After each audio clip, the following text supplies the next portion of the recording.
हमारे क्षेत्र में पीने के पानी की समस्या का हमने काफी हद तक समाधान किया है, लेकिन निरंतर आबादी बढ़ रही है, उसको ध्यान में रखते हुए हम बदरपुर विधानसभा क्षेत्र में 50 नए ट्यूबवेल लगा रहे हैं, जिनमें से 10 लग चुके हैं और 40 ट्यूबवेल हम मार्च महीने के अंदर अंदर लगा देंगे, जिससे कि लोगों को कम से कम 2.5-3 घंटे उनको पीने का पानी आसानी से उपलब्ध हो सके।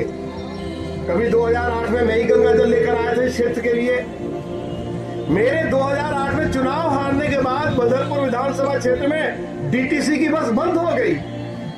आज आपको इस बात को जानकर खुशी होगी कि यदि मैंने चुनाव से पहले ये वायदा किया था कि हम चुनाव जीतने के बाद डीटीसी की बस चलाएंगे, जबकि सरकार के पास डीटीसी की बस नहीं थी, उनके पास डीटीसी की बसों की कमी है। अभी और सरकार 1000 डीटीसी की बसें खरीद रही है और बाद में भी खरीदने का कार्यक्रम है।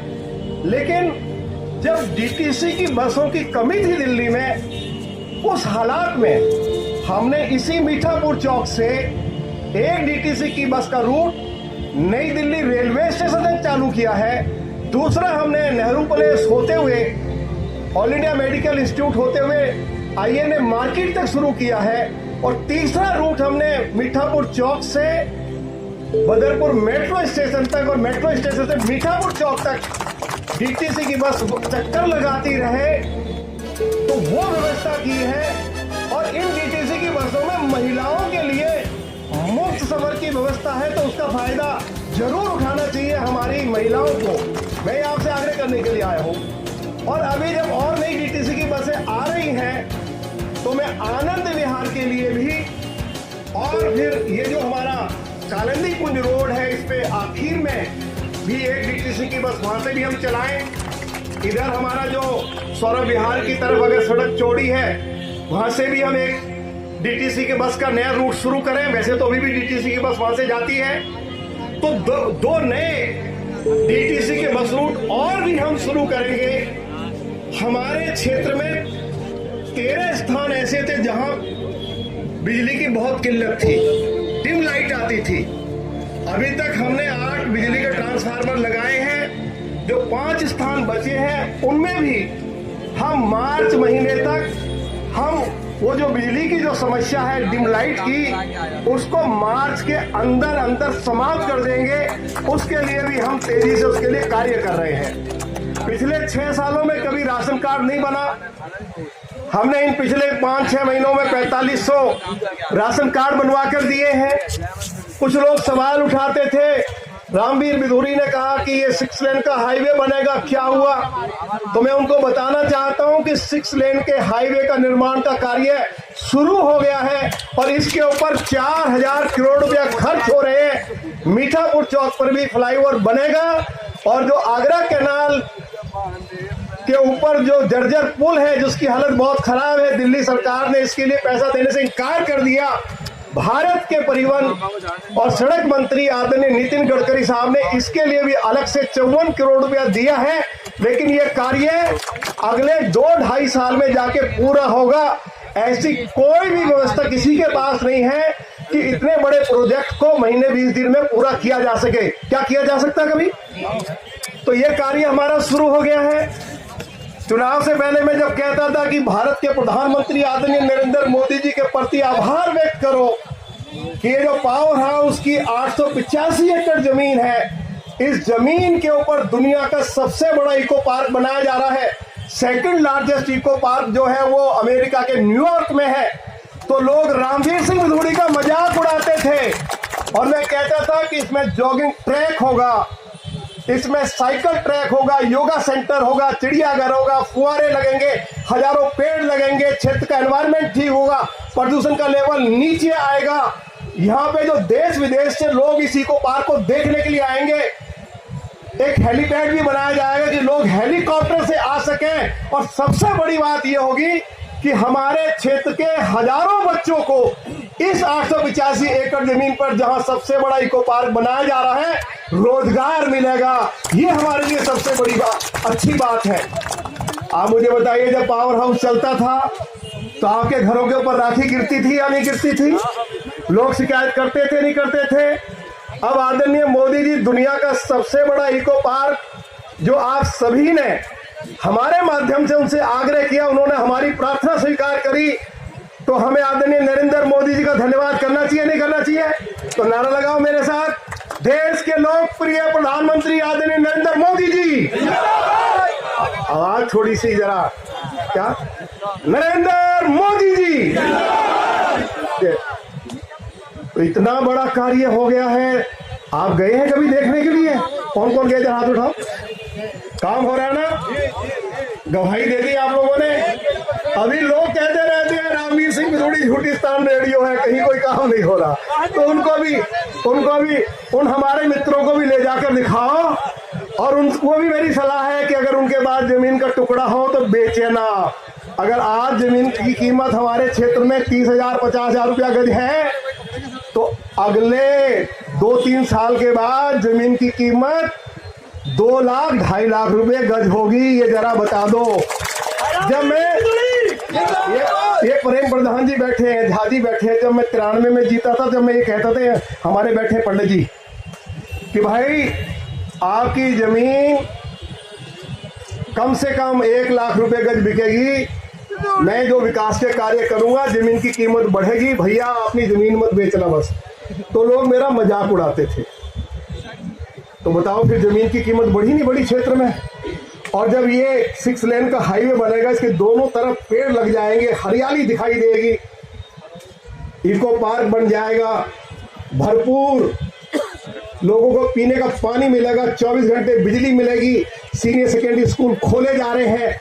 और आज श्रीमती अनामिका सिंह जो हमारी मेयर है, उनके प्रयासों से सौरभ विहार में आज 2.25 एकड़ जमीन में पार्क के निर्माण का कार्य भारत के मंत्री श्री आर.के. सिंह जी अपने कर कमलों के द्वारा करने जा रहे हैं। तो ये हमारे लिए खुशी की बात है या नहीं है? उनके प्रयासों से डिस्पेंसरी बनकर तैयार हो गई है, जिससे कि हमारे क्षेत्रवासियों को उनका निःशुल्क इलाज हो सके। आज डिस्पेंसरी का भी उद्घाटन हमारे केंद्रीय मंत्री श्री आर.के. सिंह जी करने जा रहे हैं। तो ये खुशी की बात है या नहीं है?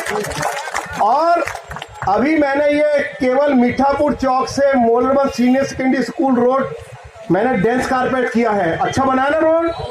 अब इसको मैं इसी महीने के अंदर जैतपुर मोड़ से लेके मीठापुर चौक से होते हुए और जैतपुर गांव तक बना रहा हूं। लोग आके देखेंगे कि जैसी सड़क प्रधानमंत्री जी के घर के बाहर बनी हुई है, वैसी सड़क आपके क्षेत्र में भी हम बनाकर दे रहे हैं। तो ये कार्य भी हम शुरू कर रहे हैं। हमारे क्षेत्र में पार्कों की बहुत कमी थी। हम चाहते थे कि हमारे बच्चों के लिए hockey, cricket, volleyball, football, kabaddi खेलने के लिए स्थान नहीं था, उनकी सेहत ठीक रहे। आज हम पूरे बदरपुर विधानसभा क्षेत्र में लगभग 6 बड़े बड़े पार्क हम विकसित कर रहे हैं। मेरा जहां ऑफिस है मूलबंद एक्सटेंशन में, वहां 2 पार्क हम विकसित कर रहे हैं। एक को तो हम उसका ट्रैक बना रहे हैं, वॉकिंग ट्रैक बोलते हैं ना, वो अभी आधा बन गया है। वहाँ बेंचेज लगाएंगे, पेड़ लगाएंगे, घास लगाएंगे, वहाँ ओपन जिम लगा रहे हैं। और लगभग 5 एकड़ जमीन पर दिल्ली की जो हमारी दक्षिण दिल्ली की जो मेयर है श्रीमती अनामिका सिंह, उनके सहयोग से लगभग और 5 एकड़ जमीन पर भी हम बच्चों के लिए खेल का मैदान और पार्क विकसित कर रहे हैं, पेड़ लगा रहे हैं। तो जब क्षेत्र में पेड़ दिखाई देंगे, हरियाली दिखाई देगी, तो फिर अच्छा लगेगा या नहीं लगेगा?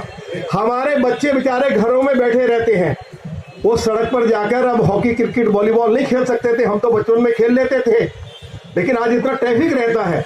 तो हमारे बच्चों की सेहत तो तभी ठीक रहेगी ना, जब उनको पूरा भरपूर खेलने का अवसर मिलेगा, उनकी सेहत ठीक रहेगी।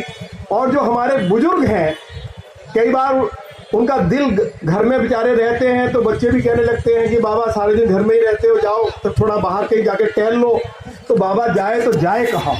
तो इसलिए हम जो पार्क बना रहे हैं, हमारे बुजुर्ग हों, महिलाएं हों, हमारे कोई भी जो नौजवान हो, वो अपने पार्क में जाएंगे, टहलेंगे, वो अपना बेंच के ऊपर बैठेंगे, सर्दी का मौसम होगा, धूप सेकेंगे, और जब धूप शरीर को मिलती है तो हड्डियां मजबूत होती हैं। जब विटामिन डी जो है खाली धूप से मिलता है, और अगर विटामिन डी की शरीर में कमी हो जाएगी तो हमारी हड्डियां कमजोर हो जाएंगी, हड्डियां कमजोर होगी तो शरीर कमजोर हो जाएगा। इसलिए हमारा इस बार सबसे ज्यादा जोर है कि हम इस क्षेत्र में कम से कम 10 ऐसे शानदार पार्क इस क्षेत्र को देकर जाएं कि आने वाली पीढ़ियां जो है वो सम्मान के साथ मेरा भी और जिन लोगों ने मुझे इस लायक बनाया वोट देकर उनको सम्मान की नजर से देख सके। दो बातें रामवीर सिंह बिधूड़ी ने कहा कि ओजोन हटाएंगे, ओजोन तो हट गया था। 1731 जिन कॉलोनियों को प्रधानमंत्री जी ने नियमित करने का फैसला किया उसमें हमारी सारी कॉलोनियों का नाम है, लेकिन बाद में एक और फैसला आ गया कि साहब जो ओजोन में है अभी उनको ये मालिकाना हक नहीं मिलेगा।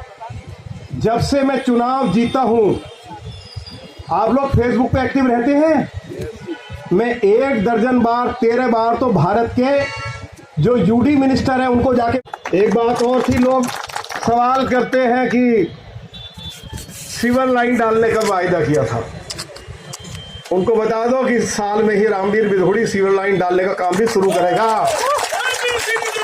फिर एक सवाल करते हैं कि 2008 में रामवीर बिधूड़ी ने एक गगन विहार के सामने एक अस्पताल की निर्माण की नींव रखी थी, वो इस साल नहीं कर पाऊंगा, अगले साल मैं जितना कहूंगा जो पूरा करूंगा, अगले साल उस स्थान पर 100 बिस्तरों के अस्पताल की जो मैंने नींव रखी थी उस कार्य को शुरू करूंगा। आप मुझे, मैं आपसे पूछना चाहता हूँ, इस इलाके में जितने स्कूल है, डिस्पेंसरी है, बरात घर है, ये सब ग्राम सभा की जमीन थी, सब पर भूमाफियाओं का कब्जा था। मैंने खाली कराकर जमीन को खाली नहीं करवा रहा हूँ, ये सरकार की जमीन है। मेरी लाचारी है, मेरी मजबूरी है कि ये इलाका अंधेरे में ना डूबे, हर घर में उजाला रहे, तो उसके लिए मुझे जमीन खाली करानी पड़ेगी, चाहे मेरी राजनीति रहे चले या मेरी राजनीति समाप्त हो जाए, इसकी चिंता नहीं। मेरी चिंता ये है कि किसी के घर में अंधेरा ना रहे मेरे क्षेत्र में, ये मेरी चिंता है। और उसके लिए हमने उस जमीन को खाली कराया और उसके ऊपर बिजली घर बना।